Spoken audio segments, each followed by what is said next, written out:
الليل راحة والنهار معاشا وخلقنا له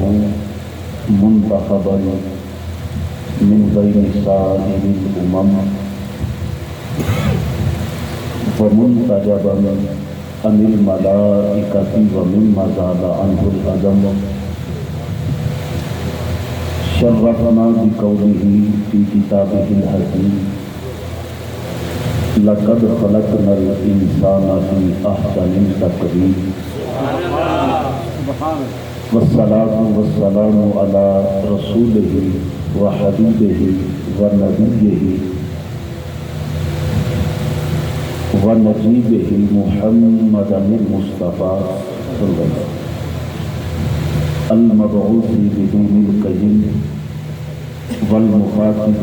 بقوله في كتابه الحكيم إنك لعلى خلق عظيم وعلى آله الكرام وأصحابه العظام الذين هم عمود الإسلام أما بعد فأعوذ بالله من الشيطان الرجيم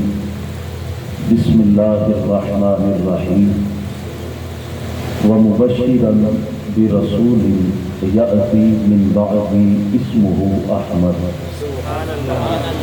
آمنت بالله صدق الله العظيم وصدق وبلغنا رسوله النبي الكريم الأمين ونحن على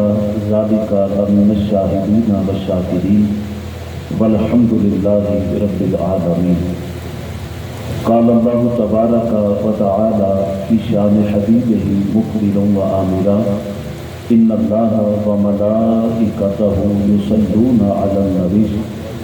يا أيها الذين آمنوا صلوا عليه وسلموا تسليما فلي الصلاة والسلام عليك يا سيدي يا رسول الله وعلى آلك وأصحابك يا سيدي يا حبيب الله الصلاة والسلام عليك يا سيدي يا رسول الله وعلى آلك وأصحابك يا رحمة للعالمين الصلاة والسلام عليك يا سيدي يا رسول الله وعلى آلك وأصحابك يا خاتم النبيين والحمد لله رب العالمين. بعد از حمد و صلاۃ عزت و وقار کے لائق معزز و محترم سامعین و حاضرین کی احتشام، اللہ وحدہ لا شریک کا شکر ہے کہ مولا کریم نے مجھے اور آپ کو آج اپنے اور اپنے پیارے حبیب صلی اللہ تعالیٰ علیہ وآلہ وسلم کا ذکر ولادت کرنے کی توفیق عطا فرمائی. اللہ کریم ہم سب کی حاضری کو اپنی بارگاہ عالیہ میں شرف قبول عطا فرمائے. میں نے مختصر سی چند ایک باتیں آپ حضرات کی بارگاہ میں پیش کرنی ہیں اور اس کے بعد انشاءاللہ العزیز حضرت علامہ مولانا برادرم محمد اعجاز احمد حسن صاحب چشتی آپ کا خطاب بھی انشاءاللہ العزیز آپ سماعت کریں گے اور مبارکباد کے مستحق ہیں میرے انتہائی قابل احترام معزز و محترم نیب محمد بشیر قادری صاحب، جنہوں نے اپنے گھر کے اندر اس محفل پاک کا انعقاد کیا اور اللہ کریم کی رحمتوں کا حقدار بنے. اللہ کریم ان کی اس محفل کے کروانے کو ذکر جوہر کو اپنی بارگاہ عالیہ میں قبول و منظور فرمائے اور اس خانہ کے اوپر رب ذوالجلال اپنی رحمتوں کا نزول فرمائے. کیونکہ علماء نے لکھا ہے کہ جس جگہ پر اللہ کے پیارے حبیب صلی اللہ علیہ وسلم کا ذکر ولادت ہوتا ہے، رب ذوالجلال پورا سال اس جگہ کے اوپر اپنی رحمتوں کا نزول فرماتا ہے. تو یقیناً یہاں بھی رحمتوں کا نزول ہوگا اور آپ جتنے احباب تشریف لائے ہیں اللہ کریم اس ذکر پاک کے طفیل آپ سب کو بھی پورا سال اپنی رحمتوں سے حصے وافر عطا فرمائے گا. حضرات محترم، یہ ذکر پاک ذکر ولادت مصطفیٰ صلی اللہ علیہ وسلم کرنا اور کروانا ایسا عظیم عمل ہے کہ حضرت امام جلال الدین سیوطی رحمۃ اللہ تعالی علیہ آپ ارشاد فرماتے ہیں کہ میں ایک قبرستان کے پاس سے گزر رہا تھا اور یہ اللہ کریم کے بڑے برگزیدہ بندے ہیں، حضرت امام جلال الدین سیوطی رحمۃ اللہ تعالیٰ علیہ، یہ عالم ربانی ہیں، اور ان کا رب ذوالجلال کے پیارے حبیب کی بارگاہ میں مقام مرتبہ یہ ہے کہ آپ فرماتے ہیں کہ حضور نے جاگتی آنکھوں کے ساتھ مجھے 70 مرتبہ سے زیادہ اپنا دیدار عطا فرمایا۔ اب جن کی نظر کا یہ عالم ہو، جن کی طہارت کا یہ عالم ہو، جن کی نظر کی پاکیزگی کا عالم یہ ہے، اور جن کی نظر کی رسائی کا عالم یہ ہے کہ مدینہ کے چاند کی 70 مرتبہ زیارت نصیب ہو رہی ہے، میں اور آپ ان کی نظر کی رسائی کا، ان کی نظر کی جو ہے وہ اختیارات کا کیا اندازہ لگا سکتے ہیں؟ اگر ان کی نظر کا یہ عالم ہے کہ وہ قبرستان کے پاس سے آپ فرماتے ہیں میں گزر رہا تھا، تو گزرتے گزرتے میں نے قبرستان والوں کو سلام کیا، اور ساتھ ہی میں قبرستان والوں کے احوال کے اوپر مطلع ہونے کے لیے، آگاہ ہونے کے لیے، آپ فرماتے ہیں میں نے کشف القبور کا عمل کیا، اور میں وہاں مراقبے میں بیٹھ گیا، اور مراقبے میں بیٹھ کے میں نے ہر قبر کے احوال جو ہے وہ جاننے شروع کیے، ہر قبر کے احوال کے بارے میں دیکھنے لگا کہ مردوں کے ساتھ یہاں پہ کیا ہو رہا ہے۔ کہتے ہیں میں دیکھتا رہا کوئی عذاب میں مبتلا ہے اور کسی کے اوپر اللہ کریم کی رحمتوں کا نزول ہو رہا ہے۔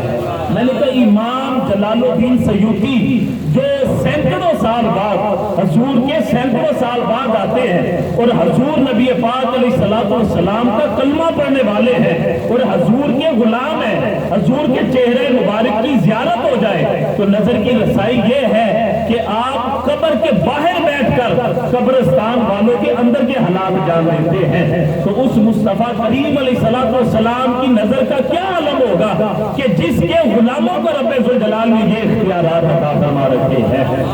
آپ فرماتے ہیں میں ان قبرستان والوں کے حالات کا مشاہدہ کر رہا تھا، میں نے دیکھا کسی کی قبر میں روشنی ہے تو کسی کی قبر میں اندھیرا ہے، کہیں عذاب ہو رہا ہے تو کہیں اللہ کریم کی رحمتوں کا نزول ہو رہا ہے، لیکن میں نے ایک قبر دیکھی کہ جس کی قبر جو ہے وہ بقائے نور بنی ہوئی ہے،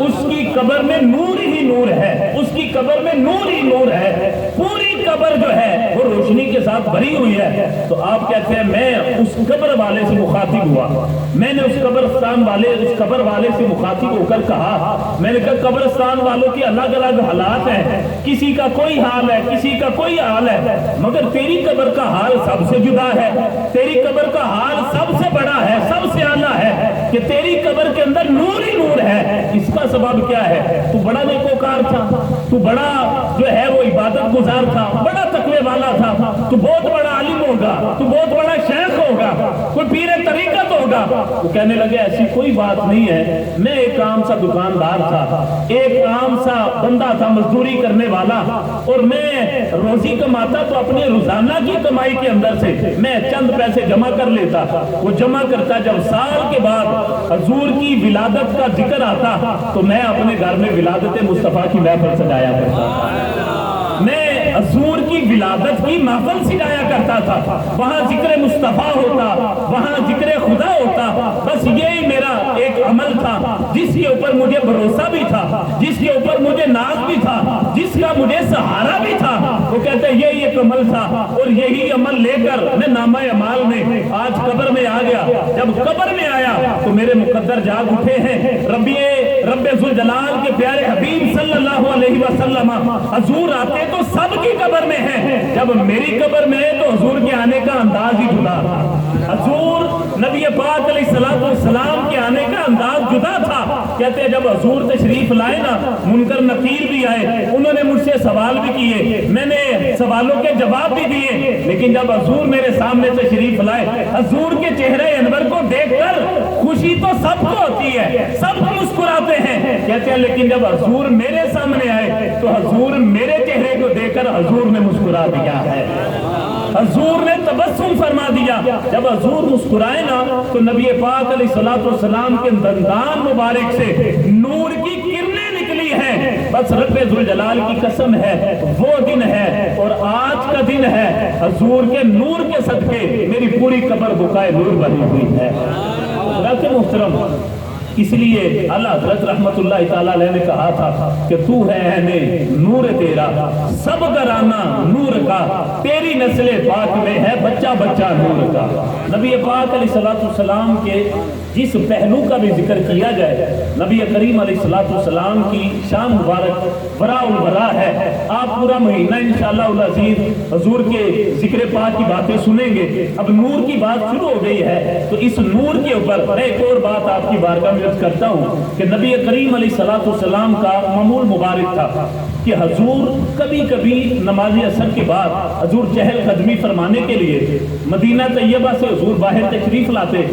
اور جو وہاں چراگاہیں ہوتی، جو وہاں میدان ہوتے، نبی پاک علیہ السلام اپنے غلاموں کے ساتھ وہاں چہل قدمی فرماتے، کچھ وقت وہاں حضور گزارتے۔ ایک دن نبی پاک صلی اللہ علیہ وسلم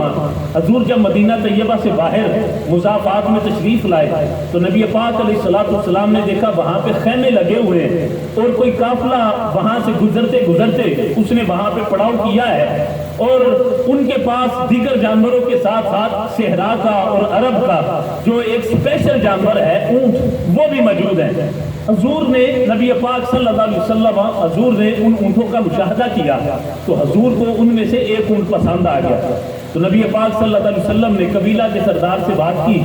آپ نے ارشاد فرمایا یہ اونٹ مجھے پسند ہے، میں اس اونٹ کو خریدنا چاہتا ہوں، تم کتنے میں بیچتے ہو؟ اس نے قیمت بتائی۔ نبی پاک علیہ السلام نے جو بھی قیمت تھی اس کے مطابق جو ہے اس کے ساتھ معاملے کو طے فرمایا، اور طے فرمانے کے بعد سارے لوگ وہاں پہ موجود تھے، قبیلے والے، ان کے قبیلے کا سردار بھی تھا، قبیلے کے دیگر افراد بھی تھے، تو نبی پاک صلی اللہ علیہ وسلم وہاں پہ موجود ہیں۔ تو قبیلے کے سردار پہ حضور ارشاد فرمانے لگے کہ یہ جو تیری قیمت ہے نا اونٹ کی، میں مدینہ جاتا ہوں تو وہاں سے قیمت جو ہے وہ میں تجھے بھیج دیتا ہوں۔ حضور نبی پاک علیہ السلام ان سے باتیں کرتے جا رہے ہیں اور وہ ہمتن گوش ہو کر حضور کی گفتگو کو سماعت کر رہے ہیں۔ بات کرتے کرتے یہاں تک پہنچی کہ حضور نے انہیں ارشاد فرمایا کہ میں مدینہ جاؤں گا اور اس کی قیمت کو بیچ دوں گا۔ وہ سارے ہاں میں سر ملاتے رہے۔ حضور نبی پاک علیہ السلام کے چہرے بددعا کی زیارت کرتے رہے۔ اب وہ زیارت کر رہے ہیں، حضور نے اونٹ کی نقیل کو پکڑا تو نبی پاک علیہ السلام ان کے خیموں سے گزرتے ہوئے حضور مدینہ طیبہ کی طرف تشریف لے گئے۔ جب تک حضور ان کی نظروں کے سامنے رہے تب تک تو وہ دیکھتے رہے، جب حضور نظروں سے اوجھل ہو گئے تو پھر ایک دوسرے کو کہنے لگے یار تم ان کو جانتے ہو؟ وہ کہتا میں نہیں جانتا۔ دوسرے سے پوچھا تم جانتے ہو؟ وہ کہنے لگا میں بھی نہیں جانتا۔ تیسرے سے پوچھا تم جانتے ہو؟ کہنے لگا میں بھی نہیں جانتا۔ کہنے لگے کتنی حیرت کی بات ہے، ہم میں سے کوئی ان کو جانتا بھی نہیں ہے اور اس کے باوجود ہم نے اونٹ جو ہے ان کے سپرد کر دیا ہے، اور انہوں نے قیمت کا ایک درہم اور دینار بھی ہمارے حوالے نہیں کیا، نہ ہم نے کوئی گارنٹی لی ہے، نہ ہم نے کوئی گواہ لیا ہے، نہ اس کے اوپر کوئی شاہد لیا ہے، چلے گئے ہیں۔ اگر قیمت واپس دینے کے لیے تشریف نہ لائے تو پھر کیا ہوگا؟ ابھی انہی چہ مگوئیوں میں مصروف تھے کہ قبیلے کے جو سردار تھا اس کے خیمے کی اوٹ سے اس کی بیوی بول کے کہنے لگی میرے سردار تم پریشان نہ ہو، اگر اس کی قیمت تمہیں نہ ملی نا تو اس کی قیمت تمہاری بیوی پوری کرنے کے لیے تیار ہے۔ اس نے کہا تم جانتی ہو ان کے بارے میں، تجھے پتا ہے یہ کون ہے؟ کہنے لگی میں بھی نہیں جانتی۔ کہا پھر اتنا وثوق کیسے ہے کہ یہ قیمت لے کر واپس آئیں گے؟ کہنے لگے تم نہیں جانتے، تمہیں اپنی قیمت کی پڑی ہوئی تھی، تمہیں اپنے اونٹ کی پڑی تھی۔ میں خیمے کی اوٹ سے دیکھ رہی تھی، جب وہ محمد عربی گفتگو فرما رہے تھے تو ان کے دانتوں سے روشنی نکل کر سامنے پہاڑوں کو روشن فرما رہی تھی، سامنے کے پہاڑ روشن کر رہی تھی، اور کہنے لگی جس کا چہرہ مبارک کتنا خوبصورت ہو میں کہہ سکتی ہوں وہ چہرہ کبھی جھوٹا ہو سکتا ہی نہیں ہے، اس کی قیمت تمہیں ضرور مل جائے گی۔ تو حضرات محترم، نبی پاک علیہ السلام کا ہر پہلو جو ہے وہ براء البراء ہے۔ میں نے جو آیت مبارکہ پڑھی ہے اس کے ضمن میں ایک دو باتیں آپ حضرات کی بارگاہ میں اور عرض کرنی ہے۔ حضور نبی پاک علیہ السلام کے اوپر نازل ہونے والے قرآن پاک میں اللہ کریم نے ارشاد فرمایا وَمُبَشِّرًا بِرَسُولٍ یَأْتِی مِن بَعْدِی اسْمُهُ احمد۔ حضرت عیسیٰ علیہ السلام نے اپنے بنی اسرائیل کی جماعت کو جمع کیا اور جمع کر کے آپ نے ارشاد فرمایا میرے اوپر ایمان رکھتے ہو؟ وہ کہنے لگے اے جناب عیسیٰ ہم آپ پر ایمان رکھتے ہیں، آپ وہ ہیں کہ اللہ کریم نے آپ کو بڑی شانیں عطا فرمائی ہیں،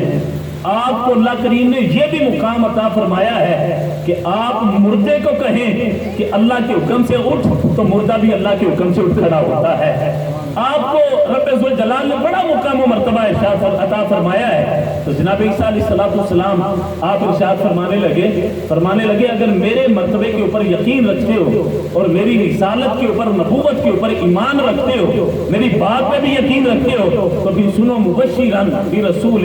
یاتی من بعدی اسمہ احمد، میں تمہیں خوشخبری سناتا ہوں کہ میں تو نبی بن کے آیا ہوں ایک قوم کے لیے، میں نبی بن کے آیا ہوں ایک علاقے کے لیے، میرے بعد ایک نبی آنے والا ہے جو صرف ایک قوم اور علاقے کے لیے نبی بن کر نہیں آئے گا بلکہ رب ذوالجلال اسے پوری دنیا کے لیے نبی بنا کر بھیجے گا۔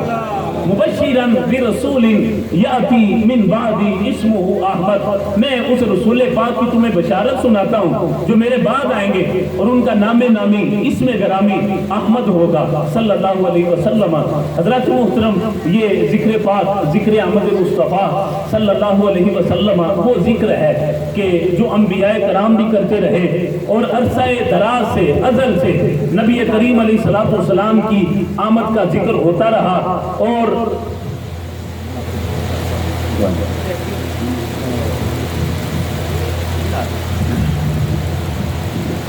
ایک بات درود پاک،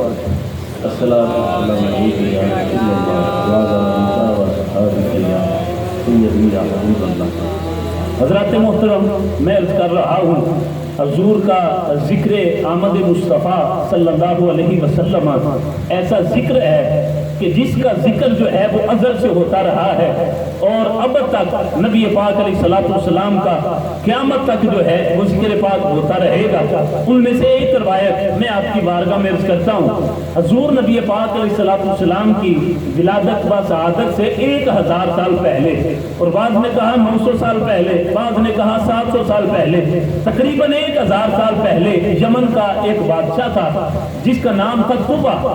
وہ طبع بادشاہ اپنے علاقے یمن سے نکلتا ہے اور بہت بڑا لشکر لے کر وہ روانہ ہوتا ہے جس کے ساتھ تقریباً 1,20,000 پیدل سوار ہیں اور 1,30,000 اس کے ساتھ جو ہے وہ سواریوں کے اوپر سوار فوجی ہیں۔ وہ اتنا بڑا لشکر لے کر نکلا، وہ جس علاقے میں جاتا ہے علاقے کے لوگ اس کی بڑی آؤ بھگت کرتے ہیں، اس کا اتنا بڑا لشکر دے کر وہ اس کی ہر شرط ماننے کے لیے وہ تیار ہو جاتے ہیں۔ وہ طبع چلتا چلتا ہر علاقے سے گزرتا، ہر علاقے کے لوگ اس کی آؤ بھگت کرتے، اس کا احترام کرتے، اس کا روب ان کے اوپر طاری ہو جاتا، جہاں تک کہ چلتے چلتے وہ مکہ المکرمہ پہنچا۔ جب وہ مکہ آتا ہے وہاں آ کر اس نے پڑاؤ کیا، اس نے وہاں بڑا ایک عجیب منظر دیکھا کہ مکہ کے لوگ جو ہیں وہ اپنے کاموں میں مگن ہیں، انہیں پرواہ ہی نہیں ہے کہ یمن کا بادشاہ آیا ہے، اس کا اتنا بڑا لشکر ہے، یہ ہمیں کوئی نقصان پہنچا سکتا ہے، وہ اپنے اپنے معاملات میں مگن ہے۔ اس نے جب یہ معاملہ دیکھا اس نے اپنے ایک آدمی کو بھیجا، اس نے کہا جاؤ جا کر مکہ والوں کے حالات کا تو جائزہ لو، انہیں بتاؤ یمن کا بادشاہ طبع آیا ہے جس کے ساتھ تقریباً 2.5-3 لاکھ اس کے فوجی موجود ہیں، وہ آنے واحد میں تمہیں تباہ کر دے گا، تمہیں برباد کر دے گا، بادشاہ کی بارگاہ میں آ جاؤ۔ وہ گیا، اس نے حالات کو دیکھا اور اس نے آ کر جو رپورٹ دی اس نے کہا بادشاہ یہ کسی بادشاہ کی تعظیم نہیں کرتے، یہ کسی بادشاہ کے سامنے نہیں جھکتے، ان کے شہر کے اندر رب ذوالجلال کا گھر ہے جسے کعبۃ اللہ کہتے ہیں، یہ اللہ کا گھر ہے جو ازل سے چلا آ رہا ہے، یہ اسی کی تعظیم کرتے ہیں۔ یہ الگ بات ہے کہ مرور زمانہ کے ساتھ، وقت کے گزرنے کے ساتھ ساتھ انہوں نے اس خانہ خدا کے اندر بتوں کو بھی رکھ لیا ہے، یہ بتوں کو بھی پوجتے ہیں، مگر اس کے باوجود یہ کسی بادشاہ کے سامنے نہیں جھکتے، کسی بادشاہ کی قدر ان کی نگاہوں میں جچتی نہیں ہے، یہ فقط اس خانہ خدا کے سامنے جھکتے ہیں۔ جب بادشاہ نے یہ سنا اسے اپنی توہین محسوس ہوئی، اس نے نا اپنے اوپر قسم ڈال لی، کہنے لگا میں اس خانہ